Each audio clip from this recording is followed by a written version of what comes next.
Hello welcome to my YouTube channel. ഇന്ന് ഞാനിവിടെ വയ്ക്കാൻ പോകുന്നത് ടൊമാറ്റോ ചട്നിയാണ്. അതായത് ഈ തക്കാളി ഇതാണെങ്കിൽ നമ്മൾ സാധാരണ കടയിൽ വാങ്ങിക്കുന്ന നമ്മുടെ കടയിൽ കിട്ടുന്ന തക്കാളി, നാടൻ തക്കാളി, പച്ച തക്കാളി കിട്ടത്തില്ലേ, നമ്മൾ പച്ച തക്കാളി നമ്മൾ വാങ്ങിക്കത്തില്ലേ, അത് പഴുക്കുന്നതാണ്. സാധാരണ ആ തക്കാളി അത്ര പുളിയില്ലാത്തതുകൊണ്ട് അത്ര ഈ ചട്നി ഉണ്ടാക്കാൻ അത്ര ടേസ്റ്റ് ഉണ്ടാവില്ല. അപ്പോൾ ഇതുപോലത്തെ തക്കാളി വേണം നമുക്ക് വാങ്ങിച്ചെടുക്കാൻ. അപ്പം ഇതിനാവശ്യമുള്ള സാധനങ്ങൾ ഞാനിവിടെ 1/2 കിലോ തക്കാളി എടുത്തിട്ടുണ്ട്. പിന്നെ എരിവിന് അനുസരിച്ചുള്ള പച്ചമുളക് എടുത്തിട്ടുണ്ട്. പിന്നെ ഒരു 2 വെളുത്തുള്ളി പൊളിച്ചെടുത്തതാണ്. അപ്പോൾ ഇത്രയും സാധനങ്ങളാണ് നമുക്ക് വേണ്ടത്. പിന്നെ ഒരു സ്പൂൺ ജീരകം ആവശ്യമുണ്ട്. അപ്പോൾ നമുക്ക് എങ്ങനെ ഉണ്ടാക്കുന്നത് നോക്കാവേ.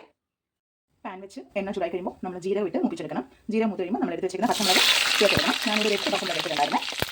അത് ചേർത്തിട്ട് നല്ലോണം വഴറ്റി കൊടുക്കണം. പച്ചമുളക് നല്ലോണം വഴറ്റി കൊടുക്കണം. പച്ചമുളക് ഒരു ഇതും കഴിഞ്ഞ് മൂത്ത് വരുമ്പോൾ നമ്മൾ എടുത്ത് വെച്ചിരിക്കുന്ന വെളുത്തുള്ളി ചേർത്ത് കൊടുക്കണം. വെളുത്തുള്ളി ഒരുപാട് ചുമക്കേണ്ട കാര്യമില്ല, ജസ്റ്റ് ഒന്ന് വാടിയാൽ മതി. ഇത് നമുക്ക് എടുത്ത് മാറ്റി വയ്ക്കാം.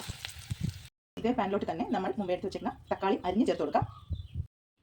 തക്കാളി അരിഞ്ഞ് ചേർത്ത് കൊടുക്കാം. ഈ തക്കാളി നല്ലോണം വഴിച്ചെടുക്കണേ. അതിൻ്റെ വെള്ളമയം പോകുന്നത് വരെയും നല്ലോണം വഴിച്ചെടുക്കണം. ഇടയ്ക്കിടയ്ക്ക് ഇളക്കിക്കൊണ്ട് വഴറ്റി കൊടുക്കണം.